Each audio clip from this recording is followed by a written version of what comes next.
সংগ্রামের সঙ্গে আমার বয়স 20 বছর, আমি সংগ্রামের যুদ্ধ করছি। আমি আপনি মুক্তিযোদ্ধা সার্টিফিকেট না, সার্টিফিকেট নাই, সার্টিফিকেট পাই কেন? সার্টিফিকেট যারা মুক্তিযোদ্ধা না এরা তো সার্টিফিকেট পাইছে।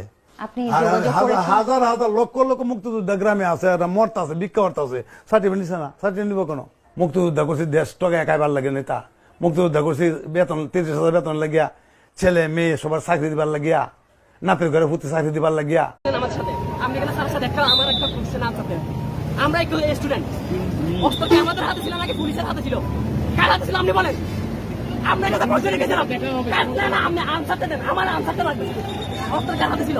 অস্ত্র কার হাতে ছিল বলেন? আমার হাতে ছিল নাকি পুলিশের হাতে ছিল?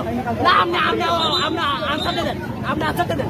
আমার নিরাপত্তা বাহিনীর কাছে নিরাপত্তা বাহিনীর কাছে অস্ত্র থাকবে, তাই বলে এরকম 47 স্টুডেন্টের কাছে গুলি করতে পারবে, এটার অধিকার দেয় না। এখানে গুলি বলছে কি বলে এখানে